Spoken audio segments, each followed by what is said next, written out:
incorporadoras. E nesse episódio a gente está tendo o privilégio, né, de estar recebendo esse convidado que é catarinense, né, de Rio dos Cedros, torcedor do Palmeiras, que em 1989 foi para São Paulo, né, começar uma trajetória como executivo de negócios, de marketing de muito sucesso, né, passou por grandes marcas, até no início dos anos 2000, tá à frente, né, começar a liderar a área de marketing, transformação digital da Tecnisa, né, uma das maiores incorporadoras do país.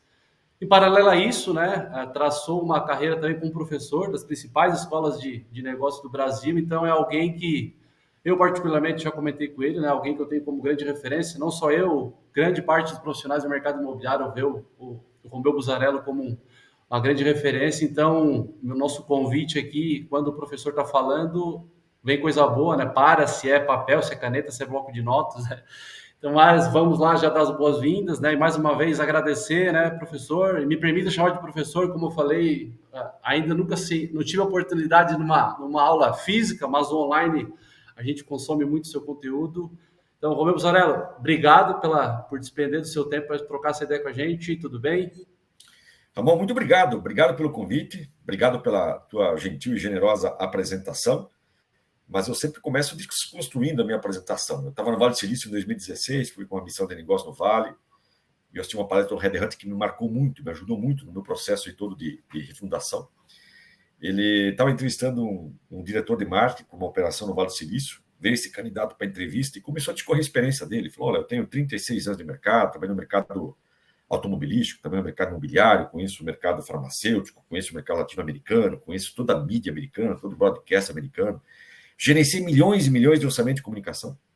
Red Hunter chegou, bateu nas costas dele e falou o seguinte, parabéns, a tua experiência é muito boa, mas a tua experiência é antiga, não faz mais sentido para os dias atuais. Eu me recordo que 2 executivos que estavam na missão, né, pularam fora, porque foi um soco no baço. E aquilo me incomoda já há um bom tempo, já há uns 8 anos. Minha experiência é maravilhosa, tudo isso que você falou é interessante, mas é uma experiência antiga, né, Ramon? Diante de tantas transformações, né? Quando você acha que sabe tudo, vem o mercado e muita pergunta. Eu estudando sempre de forma intensa, há 60 dias, né, colapsou uma série de competências minhas quando eu tive que começar do zero a começar a estudar o ChatGPT, né? E entender todas as transformações, as implicações, as ameaças, as oportunidades, sobretudo oportunidades que o ChatGPT vai nos proporcionar. E não é uma leitura de 40 minutos, é ouvir vários pontos de vista, ler papers, artigos científicos, vídeos, podcasts. É o que eu sempre falo para meus filhos, né? Você tem que ler sobre a esquerda em publicações de direita e tem que ler sobre a direita em publicações de esquerda, né? Então você tem que ouvir todos os lados e dá um trabalho enorme, né, para você se aprofundar nesses temas. E de fato vai mudar muito, né? Isso terá impactos ainda inimagináveis, né? Que a gente consegue mais ou menos ter algumas evidências, mas vai impactar muito nas nossas rotinas. E você precisa dedicar tempo para estudar sobre isso. Ou seja, mais um elemento para consolidar essa fala do Red Hunter, que a nossa experiência é boa, mas ela vai ficando obsoleta muito rapidamente. Sobretudo quem trabalha nessas áreas de marketing, comunicação, inovação, né, onde o conhecimento não é cumulativo. Diferente de outras áreas, o conhecimento até é cumulativo. Na nossa área, o conhecimento não é cumulativo. Cada ano que passa, eu não fico melhor, eu fico pior. É diferente de um engenheiro de obra. O engenheiro de obra, cada ano que passa, ele fica melhor.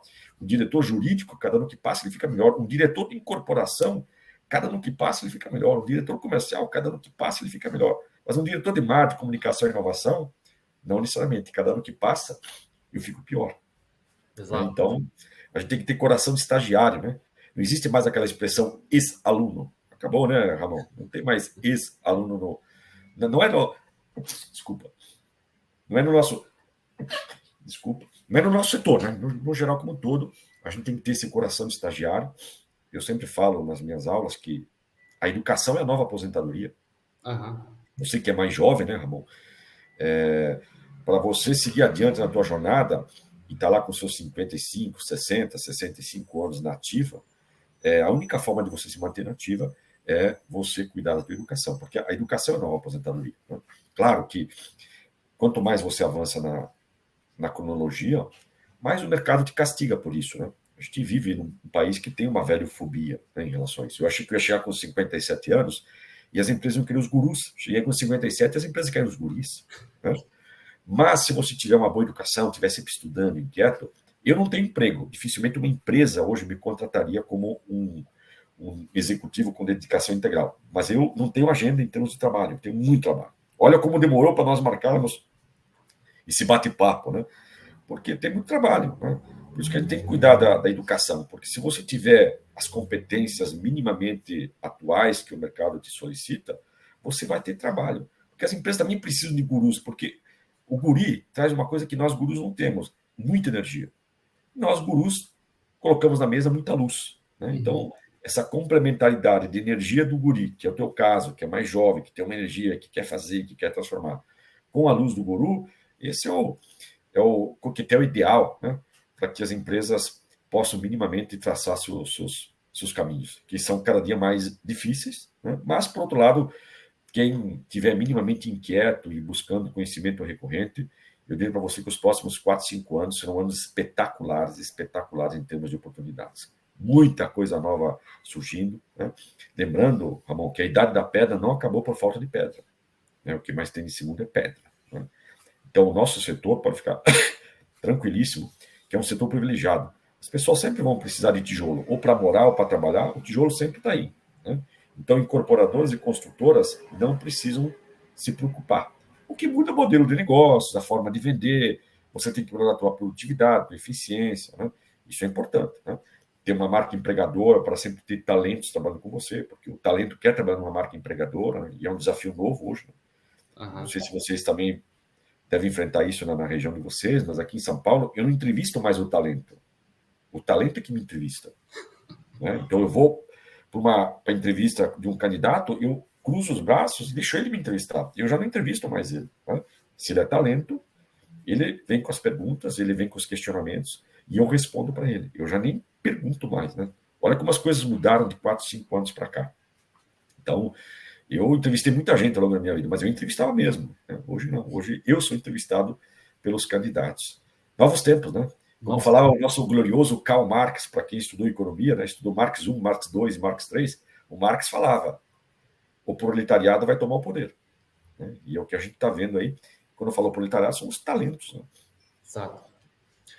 E, professor, nesse contexto que a gente está falando dessa evolução, né, das transformações cada vez mais, a velocidade, né? O senhor costuma falar, né, a gente, um tempo atrás, tu andava a 100 para estar na frente, né? Hoje tu está andando a 200 e parece que tá sempre atrás, né? Porque a velocidade que as coisas vão acontecendo, né?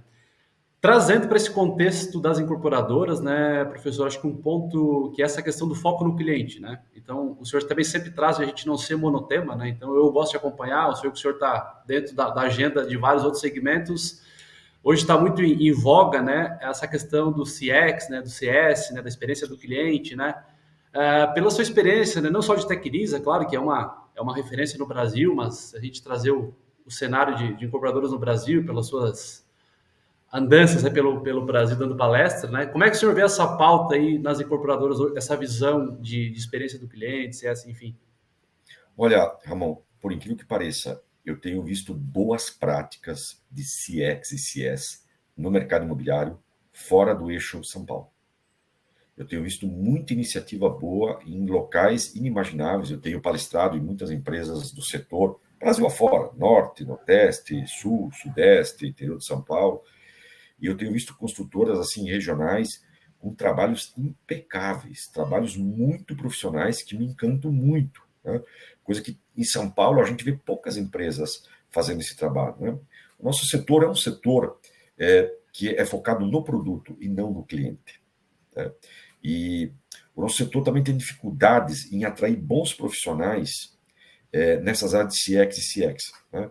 Às vezes até atrai, mas esse profissional ele desiste muito rapidamente, porque o nosso setor é um setor que sabe o custo de tudo e o valor de nada.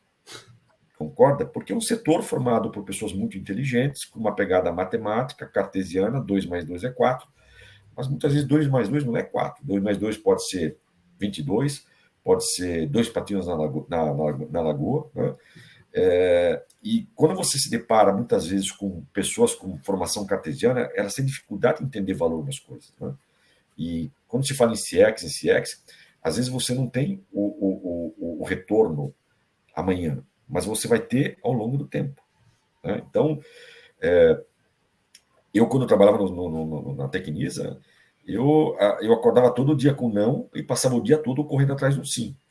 Porque o não é muito rápido e o sim é muito lento. Né? E trabalhar com cliente, identificar a jornada de cliente no nosso mercado, dá trabalho, dá muito trabalho. Né? E é um resultado que ele vem de médio e longo prazo, porque não tem uma compra recorrente. Você não compra imóveis a cada 3, 4 meses. Né? Você compra imóveis a cada 6, 7 anos. Né? Mas você tem ganhos. Na Tecnisa a gente teve ganhos espetaculares, que é a recomendação, que é indicação, que é o que a gente chama a napsterização da experiência. Né? Lembra-se, no passado éramos todos audiência, hoje somos todos cineastas. Né? Então, nós, entre 2005 e 2015, mais de 20% das nossas vendas eram feitas através de clientes felizes que recomendavam a Tecnisa para outros clientes. Né? E naqueles momentos que o Brasil teve uma explosão de contratações, né? Quando nós chegamos a viver quase o pleno emprego, entre 2009 a 2013, né? Chegamos a ter quase 4,5 de pleno emprego. O que acontece? Eu via muitos clientes que compravam um apartamento de 2 dormitórios na planta, e quando eles iam receber as chaves, eles falavam o seguinte: olha, eu fui promovido. Quando eu comprei um apartamento, eu era gerente, hoje sou diretor, esse apartamento ficou pequeno, mas eu quero continuar com Tecnisa. Vocês têm outros produtos para me oferecer. Né? Então, veja, os últimos 10 anos está difícil, mas eu acho que a gente deve sair, e aqui não estou falando de política, estou falando de curso natural da economia, é uma década que a gente não cresce. A hora que o Brasil crescer 2 ou 3%, tá, você vai ter novamente um giro intenso de imóveis. Pessoas que compraram o seu 2 dormitórios vão comprar o 3, ou quem comprou o 3 vai comprar o 4, e eles buscam sempre comprar da construtora na qual tiveram uma experiência muito boa. Eu cheguei a ter 8% das vendas nossas de vários produtos que eram feitas para clientes que já tinham comprado Tecnisa. Alguns compraram para morar, porque tiveram mobilidade social, então ele morava num 2 dormitórios, foi para 3, mas muita gente comprou para investimento. Né? Às vezes ele comprou um apartamento de 4 dormitórios, a experiência dele foi tão boa com a empresa, porque a gente tinha um trabalho de jornada de cliente, que aí eu lançava um apartamento de 30 metros e ele falava: não, eu vou investir na Tecnisa, vou comprar como investidor.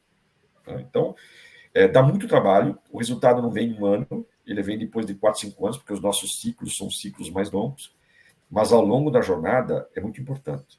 E uma coisa assim muito, muito clara que eu quero deixar aqui, Ramon: mídia é receita, CRM é lucro. Entendeu? As empresas do nosso setor investem muito em mídia, porque é receita, mídia gera realmente receita.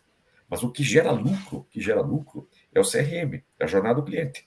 Porque quando eu vendo um segundo apartamento para um cliente, ou ele me recomenda para um terceiro, o meu CAC caiu substancialmente. Concorda? Meu CAC foi para quase zero, né? Porque isso é CRM. Né? Exato. Isso é lucro. Né? Então, a Tecnisa tinha um dos CACs mais baixos do mercado. Isso é informações públicas, é só olhar, né, nos relatórios de RI. Nosso CAC era sempre um dos mais baixos do mercado. Né? E virtude desses trabalhos de CRM, de compreensão de jornada de cliente, trabalho de pós-venda. Por quê? Carinho antes é interesse. Carinho depois é relacionamento. E o nosso mercado é muito pródigo em carinho antes, concorda? Vai lançar empreendimentos, shows pirotécnicos, fogos de artifícios, apartamentos decorados, estandes de vendas maravilhosos. Isso é carinho antes. Ele comprou o apartamento, depois 2 anos, até 2 anos e meio, 3 anos, até ele receber as chaves, ele só recebe o boleto bancário. Mas nada. Não tem carinho depois. As empresas não fazem esse carinho depois. Na Tecnisa, nós tínhamos 42 pontos de contato com o cliente, do momento que ele comprava até o momento que ele recebia as chaves. Isso gerava um encantamento espetacular. Né? Isso ele dividia nas redes sociais, dividia com os amigos, com familiares, indicava, como falei para você, comprava. Né? E tudo isso é CRM. Isso me gerava lucro ao longo do tempo. Né? A mídia só gera receita, não necessariamente lucro. Acho que aproveitando o gancho, né, professor, o senhor colocou o CRM, que é sempre um debate, né, a questão do uso, né, e isso está no processo do dia a dia das incorporadoras, né. Claro, a gente está falando de uma forma geral, né, mas até para ilustrar, né, até para de repente quem está nos assistindo aqui também, mas lá é a Tecnisa, né, a estrutura, tem verba para isso, para ter gente, né, a gente não está falando de nenhuma ciência da NASA, né, professor? Para ter uma Nada, gestão de nada, CRM. O senhor tem nada. um case muito interessante que é lá do Palmeiras com a Tecnisa, né, de combinar. Acho que isso traz muito, é um olhar que não é muito dinheiro e muito preciso também. Não, não, não. Sabe qual é o maior custo, Ramon? O talento. É o talento. Esse é o maior custo, né? Porque isso você vai conseguir fazer isso, Ramon, se você tiver pessoas talentosas. Ou no caso como você, que é um prestador, um consultor de marketing, um assessor que pode contribuir fazendo esses trabalhos, né? Então, o maior custo não é o custo de viabilizar. Hoje você tem CRMs que trabalham nas nuvens com assinaturas a preços absolutamente acessíveis, né? A questão é você atrair um talento que tenha esse conhecimento que faça isso. Tá? Esse é o maior desafio. Mas o custo ele é muito baixo quando você compara com o VGV, o valor do empreendimento. Nós investimos 0,20 na época do valor do produto em relacionamento com o cliente. Isso pós-venda, né? Porque você tem dois tipos de CRM, Ramon. Você tem o transacional, que ele vai do momento da prospecção até a venda efetivada. Então, esse é um tipo de CRM, que é o CRM transacional. E depois você tem o CRM relacional, que é o tratamento que você vai dar ao cliente depois que ele se tornou cliente. Bom, agora assinei, comprei um apartamento na planta. O que a empresa vai fazer nesse período que eu vou ficar num alto estado de dissonância cognitiva, né? Me provando que se eu fiz ou não fiz um bom negócio, eu comprei da construtora certa, por que eu não comprei da construtora B, meu amigo comprou da construtora C, ele tem recebido informações, tem recebido agrados, eu não recebi nada, sabe que a construtora vai me entregar? Então, esse é o relacionamento relacional, que as construtoras são horríveis no pós-venda, né? Elas são muito boas antes, porque é carinho, antes é interesse, mas depois que vendeu, elas são muito ruins, né? Então, você tem que ter dois CRMs, o pré-venda e o pós-venda. Ótimo. Professor, também seguindo nessa linha, né, dentro dessa jornada do cliente, né, a gente falou essa questão do pós-venda também, trazendo para um tema que o senhor também debate muito, né, de todas essas mudanças, inteligência artificial, enfim, essa evolução, mas essa questão que o senhor fala sempre daqui para frente cada vez mais é a tecnologia de gestão, né?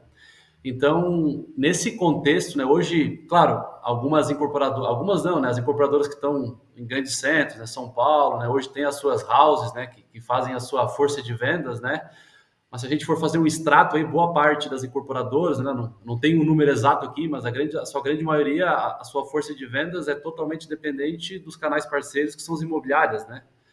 Então, hoje, como é que o senhor vê essa relação comercial, né, de lá, o foco no produto, do corretor não ter aquela aderência? Enfim, é uma coisa que está acontecendo, sempre aconteceu, né? Mas como é que o senhor vê pontos de melhoria daqui para frente, essa relação comercial incorporadora imobiliária com força de venda? Vamos fazer um pouco de história, né? Vou falar dos 20 anos de Tecnisa. Quando eu entrei na Tecnisa lá em 2000, você dependia das imobiliárias. Então, nós estávamos empreendendo imobiliária, tinha que chamar a Lopes, a Brasil Brokers, a Biar, a Fernandes Melo, enfim, todas as imobiliárias. Você dependia delas, ponto. Né? Então, você tinha que lançar um empreendimento imobiliário, por isso que as empresas do setor não tinham marketing, porque as imobiliárias faziam muito trabalho de marketing e vendas. Mas as construtoras começaram a sentir uma ineficiência muito grande, né? Dessas construtoras, dessas imobiliárias que usava a seguinte estratégia: spray and pray, né? Espalhe e reze. Aí, com o surgimento da internet, a Tecnisa foi uma das primeiras, não foi a primeira. A primeira foi a Cirela, a segunda construtora no Brasil, a T-House, fomos nós. Com o advento da internet, eu entrei nesse momento. Eu entrei justamente para fomentar a House e criar toda uma estratégia de marketing digital para os corretores, né, na qual eu tinha um controle maior sobre o meu lead, sobre o meu cliente. E, de fato, foi um sucesso absoluto. Né?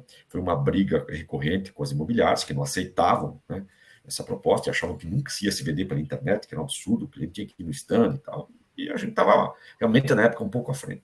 Montamos as houses, sucesso absoluto, aí todo mundo começou a ter house. No nosso caso, a house chegou a representar de 65% a 70% das vendas. Né? E com detalhe, eu com muito mais controle sobre o cliente, muito mais controle sobre o lead, etc, etc. O tempo foi passando, Ramon, e agora, pasme, a house da Tecnisa deve representar menos, faz 3 anos que eu saí da empresa, mas eu acho que hoje é menos de 40%. Por quê? porque os bons corretores se tornaram protagonistas. O bom corretor, ele não quer trabalhar numa house ou trabalhar numa imobiliária, onde a imobiliária ganha 4% de comissão e o corretor fica com 1,5%. Ele fala o seguinte, não, ele foi estudar um pouco de redes sociais, aprender um pouco desse mundo digital, ele monta uma landing page, ele investe lá 150, 200, 300, 400, 500 reais por mês, ele captura os leads e ele vende como a gente chama um corretor de terceiros, né? É um corretor externo. Em vez de ele ganhar 1,5% de comissão, ele ganha 3,5%. Entendeu? Então, se ele está lá sentado, tudo bem. Qual é a diferença? Quando ele chega lá na Tecnisa, ele está lá sentado no ar-condicionado, cafezinho, todos os recursos, e eu só gerando leads para ele. Né?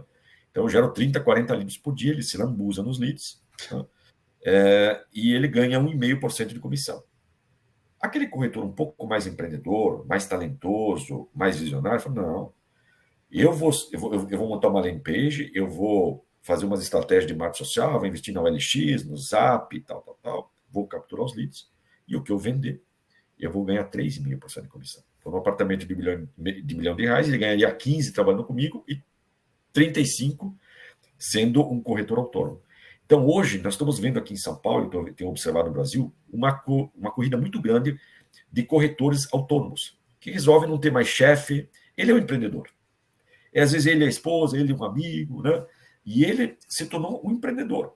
E esse é um corretor de mais destaque. Quem que fica comigo na Tecnisa? Talvez um corretor um pouco menos ambicioso. Né? Corretor que fala, não, para mim está tudo bem, 1,5% de comissão, eu recebo aqui os leads, não preciso me preocupar com nada e tal. Né? Mas, geralmente é um corretor que tem uma performance baixa. Esse corretor que trabalha comigo e tem uma visão um pouco amplificada, se você fazer uma comparação do que ele vendeu no ano versus um corretor que trabalha numa house, numa imobiliária, tá bom? É uma diferença não é do dobro, é 4, 5 vezes mais. Porque esse indivíduo que está colocando dinheiro no bolso dele para gerar lead, ele trabalha aquele lead como se fosse a última Coca-Cola do deserto. Exato. Ele colocou o dinheiro dele, então ele está sentindo a dor, ele está com dor de dono, né?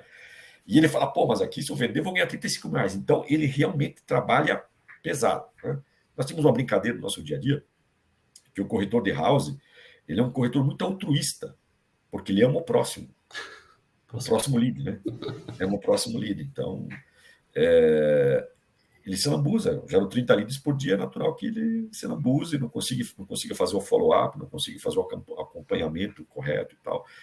E quem perde somos nós. Então, olha como mudou em 20 anos. Né? Saiu de imobiliária, aí as imobiliárias perderam o protagonismo foi para as houses, e agora ele está indo para os bons corretores autônomos que não querem mais ter donos, né? Não querem ser mais liderados por imobiliários ou por houses, e tendo que se submeter a plantões de vendas de sábado, domingo, feriados, cobranças muitas vezes agressivas, né, para a entrega de resultados. Não, vou trabalhar por conta própria e não tenho dono, e passa a ser meio que um estilo de vida. Acredito, né, professor, essa questão da tecnologia de gestão, né, certamente a gente vê esse ganho, né, do corretor autônomo, que aquele que entendeu e que tem uma alta, digamos, performance, ele sabe que ele conseguindo gerir, né, ele trabalha sozinho, né, mas ao mesmo tempo também tem aquele profissional que de repente tem a sua performance, né, de repente não é no nível desse cara que está sozinho, mas que ele precisa de um ambiente que tem uma gestão, né? Sim. Porque senão ele acaba se perdendo, né, em meio aos processos, enfim, acho que por isso essa questão, claro, o nosso foco aqui são as incorporadoras, né, eventualmente quem tem a sua house, né, mas como eu falei, por exemplo, a nossa realidade aqui, né, desse corretor que está nas imobiliárias, que precisa dessa questão da gestão, né, e dessa relação da incorporadora que está lançando o produto do corretor, como o senhor falou, né, tem corretor de produto, não de cliente, né, de casar, de fazer esse casamento aí que fique... E você fez a análise perfeita. Né? Só que nós, enquanto incorporadores, como temos a House, sofremos muito, né? Porque as taxas de conversão caíram muito. Porque esse corretor, como você falou, ele quer trabalhar na House, porque ele tem toda a estrutura lá, o ar-condicionado, ele fala que é corretor da empresa, os leads caem normalmente, a empresa está dando estrutura e tal. Mas é um corretor que, para mim, do ponto de vista de resultado, ele não me entrega o resultado que eu precisaria. Por isso que as houses perderam uma participação expressiva nas vendas. Né? E uma coisa que eu aprendi, tá, Ramon? Isso eu aprendi vendo e foi uma luta que eu perdi ao longo da minha carreira. Corretor barato é negócio caro.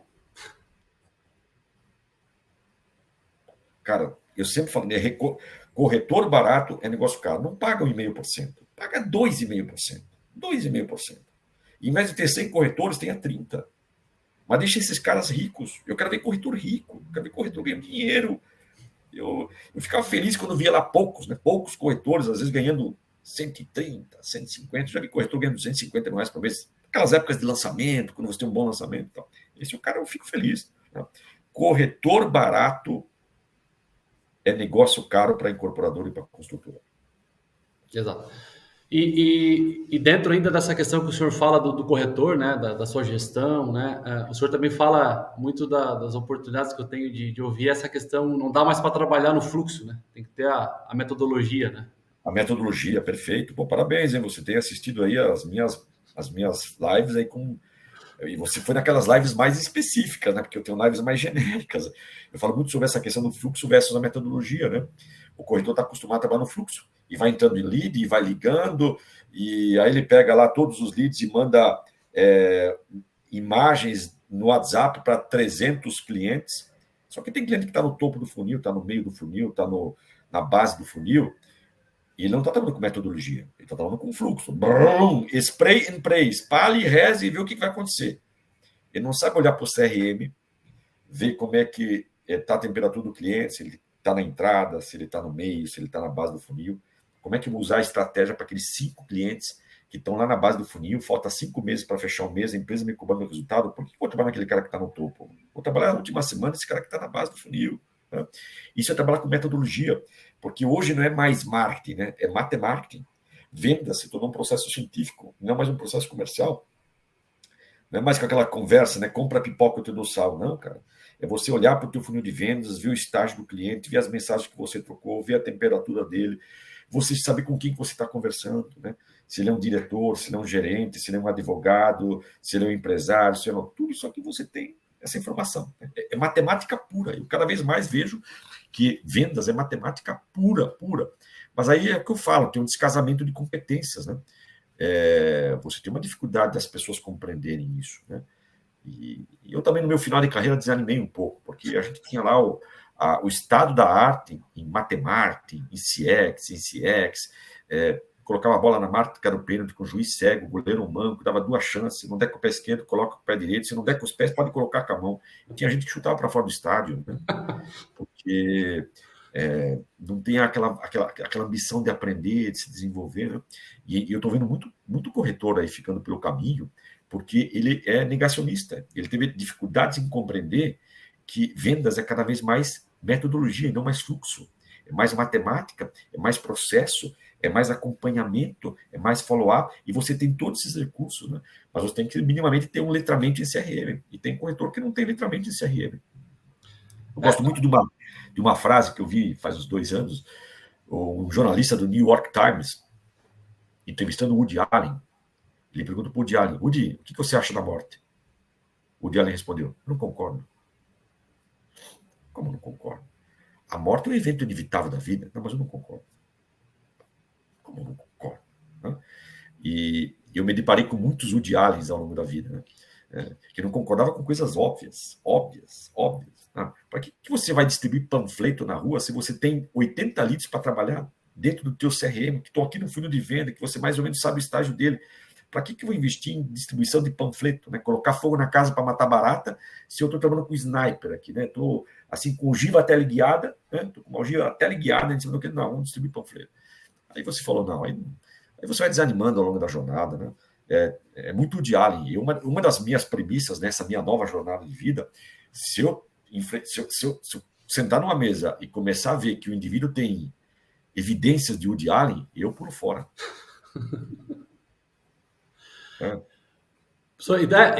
Seguindo nessa linha, então, a gente teria muito assunto aqui para estar falando horas e horas, né? Mas para respeitando ali o combinado, a agenda do professor, que é escassa, a gente vai encaminhando para o final com uma pergunta que, para a gente fechar, dentro desse cenário que a gente falou agora aqui, professor, e olhando para frente, né, pela sua vivência, pelo que o senhor acompanha, que o senhor entende hoje das habilidades, né, desse profissional que está à frente de uma área comercial, principalmente do marketing de uma incorporadora hoje no Brasil, né? O que ele deve estar, tem que estar no radar dele hoje para ele se manter ativo no mercado aí? Olha, são várias competências, mas eu vou citar duas ou três que eu acho que são fundamentais. Primeiro, a capacidade de trabalhar com gente. Não ter mais PCC, Planejamento, Comando e Controle. Acabou. Você tem que ser muito hábil com pessoas. Né? Cada ano que passa, a gente se torna mais clássico, os nossos liderados mais jovens. Então, são novas competências em gestão de pessoas. Eu, ao longo da minha vida, Ramon, eu sempre liderei no atacado. Eu liderava no atacadão. Chegava lá, dava as linhas gerais e a turma ia. Agora, no meu final de carreira, eu passava 95% do meu tempo falando e 5% do meu tempo trabalhando fora do expediente. Porque eu tenho que liderar no varejo. Se eu trabalho com talento, o talento quer conversar comigo, o talento quer obter feedback, o talento quer contribuir, ele quer aportar, ele quer um outro tipo de tratamento. Ele não aceita mais ser liderado no atacadão. Ele quer ser liderado no varejo. Então, você tem que ter essa habilidade e passa a ter que ter muita paciência com pessoas. Eu fui de uma geração que ninguém teve paciência comigo. Né? Era liderança no atacado, abaixa a cabeça e rema. Abaixa a cabeça e rema. Hoje não é mais abaixa a cabeça e rema. Então, a primeira coisa é rever as suas competências em relação à gestão de pessoas. 2, letramento em dados. Todos nós teremos que ter letramento em dados, sobretudo quem trabalha em áreas comerciais, né? Se você não tiver letramento em dados, você vai ficar com as competências descasadas. E outra competência muito importante, não dá para só entender do negócio, você tem que entender de negócios. E aí que eu falo que você não pode ser monotema, monossegmento, monoempresa e monossetor. E o mercado imobiliário tem esse problema, tá, Ramon? Você veio de outros mercados, você percebe isso. O mercado imobiliário, ele é formado de gente muito competente, gente muito inteligente, gente muito preparada, mas é uma turma muito monossegmento, monotema, monoindústria. Eles não têm repertórios de outros segmentos, não têm vivências em outros segmentos, então eles respiram somente o mercado imobiliário. Isso é muito ruim. Tá? Isso é muito ruim. E a outra questão essa questão também está virada com pessoas, que é você ter um pouco mais de preocupação com diversidade. Né? Você ter equipes multidisciplinares, equipes plurais, que está dentro do primeiro item que eu falei, pessoas. Né? Então, acho que pessoas, dados e ausência de monotema, né? Você ser uma pessoa mais plural e ter mais repertório. Muito bom, professor. Lhe agradecer mais uma vez, então.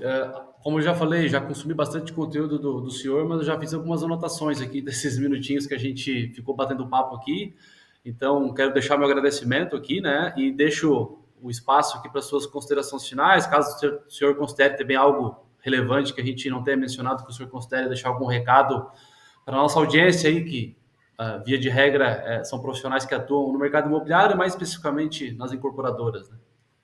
Eu acho o seguinte, só tem uma saída para todos nós, incorporador, imobiliária, construtor, corretor, profissionais como nós, né? Educação. Educação, educação, educação, educação. Que podemos chamar hoje de aprendizagem. Se você acha que a educação é cara, experimente a ignorância. Né? E um líder que não aprende precisa parar de liderar. Um líder que não aprende precisa parar de liderar. Exemplo não é importante. Exemplo é tudo. Exemplo é tudo. Né? E as empresas somente aprendem por meio de pessoas que aprendem. Se na tua empresa as pessoas não estiverem aprendendo, sinal amarelo ligado. Porque você não vai avançar na jornada se você não tiver pessoas aprendendo. Por isso que todos nós temos que ter coração de estagiário. Muito bom. Obrigado, professor. Então, foi mais um episódio do Construindo Histórias, o podcast das incorporadoras. Fiquem ligados nos próximos episódios que a gente vai estar soltando aqui pelos nossos canais. Tá certo? Até logo.